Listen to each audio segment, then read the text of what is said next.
Hi everybody, welcome back to my channel. So this is your astrology forecast for the week of April 22nd.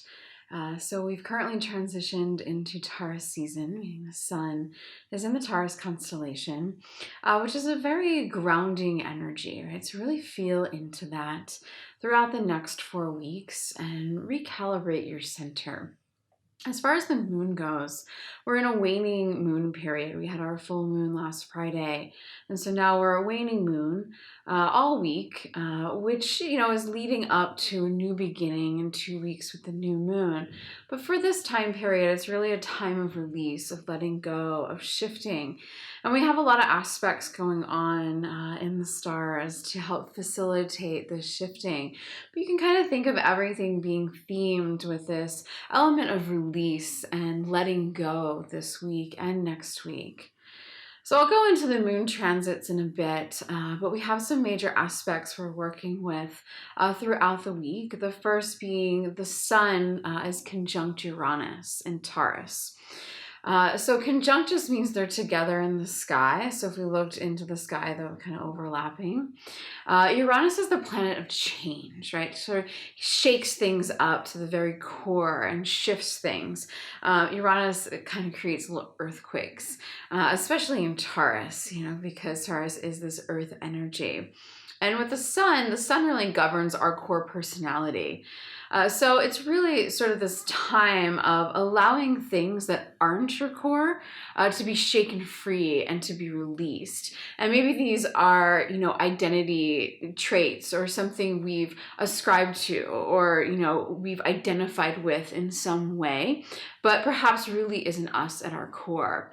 We're always sort of labeling ourselves or, I'm this, I'm that, I'm, a writer, I'm an astrologer, I'm, all these things that we use to identify ourselves with. And, it's good in some ways, but a lot of that can come from the ego. So it's a time to really kind of shake free some of those that don't align with your core energy with this Sun-Uranus conjunction. So you can kind of think about that throughout the week. And we also have Venus conjunct Chiron in Aries. So Chiron is a comet and it governs our past and our past trauma and a lot of our wounds.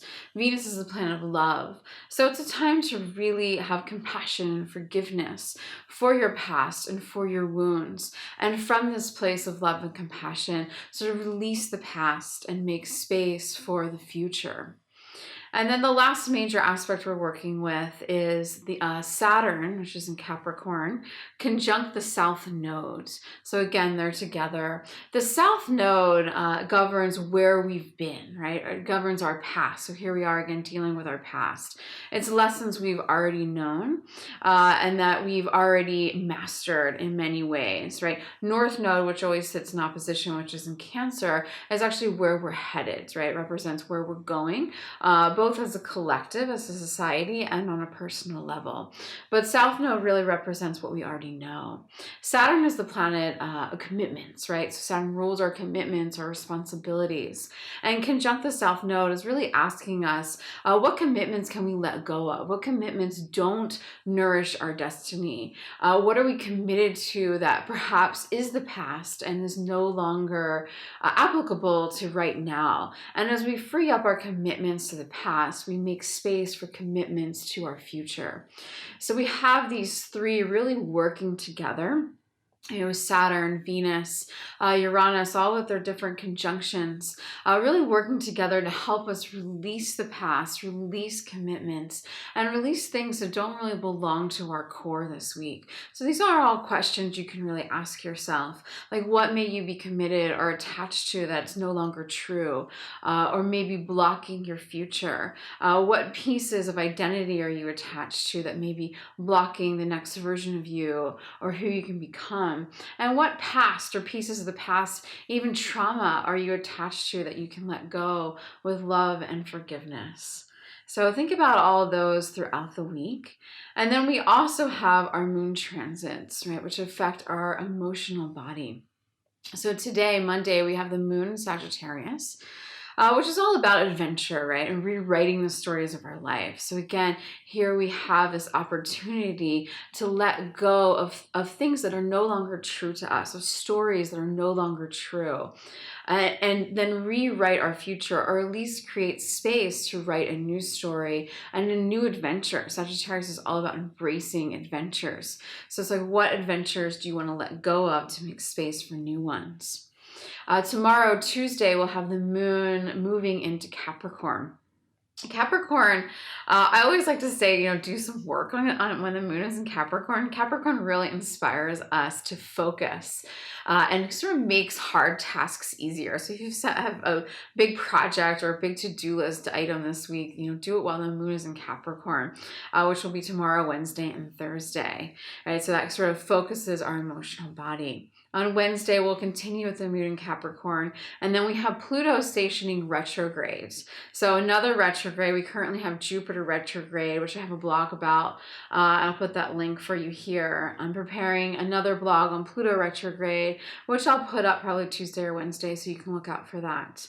But Pluto retrograde, Pluto's a planet of transformation, and retrogrades spin this energy inward. Pluto already has sort of an element of internal energy because of the transformation. But the Pluto retrograde is really a time to go inward and transform from the inside out, and transforming from the understanding of the deeper meaning and cycles of your life, right? Pluto kind of shows us that our energy is on this cycle of evolution, right? It's all connected: death, birth, rebirth. We have these constant cycles. And so we might have events that occur in this moment, but they take place in this larger framework of possibilities and of an overall ongoing cycle. So really looking for deeper meanings internally to things during Pluto retrograde, and transforming from this understanding of deeper meaning of the ongoing cycle of your life and your energetic evolution. Pluto is always a fun one to talk about, and I'll explain more of that in the blog later this week. We'll continue with the moon in Capricorn throughout Thursday, where the moon will conjunct Saturn, which is in Capricorn, and then Pluto as well. So intensifying these energies. So on Thursday, we'll feel this intensity around our commitments, right, for that Saturn conjunction, and then around this Pluto retrograde, which I just talked about. It'll really bring them to light. And then on Friday, we have the last quarter moon in Aquarius, right? The moon will move into Aquarius, forming our square with the sun, which can kind of cause a crisis, especially an emotional crisis. When we have a square, which is a 90-degree separation, it can cause friction and tension, which ultimately leads to a breakthrough. And with Aquarius, we're again dealing with the truth of who we really are, right? Who are you at your core, and how do you want to express that person to the world? So really understanding what that is and letting go of anything that doesn't fit into who you really are and into your authentic expression to the world, right? So you'll be working with that. So we'll have that going on. Friday, moon will stay in Aquarius. We'll still feel that throughout Saturday and most of Sunday. Sunday, the moon will eventually move into Pisces, which will sort of add a dreamy element to all of this. We'll be able to start dreaming of where we're going and who we want to be. But it is really a week of releasing and doing some work and doing some shadow work. That Pluto retrograde is going to be shadow work.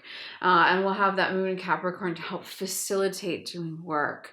And just really shifting. There's a lot of energy shifting right now, and we'll feel it this week, right? So just be open to all of it. See what the universe brings you. Spend some time grounding with this Taurus energy and meditation, and just see what comes up with all of these energies floating about. And really enjoy the week. If you like these videos, make sure to subscribe. I'm going to get back into the habit of doing them more often now that I'm a little bit more grounded. Last month was a bit crazy for me. We were remodeling our place. But I'm a bit more grounded. So subscribe to these videos, and I'll talk to you next week.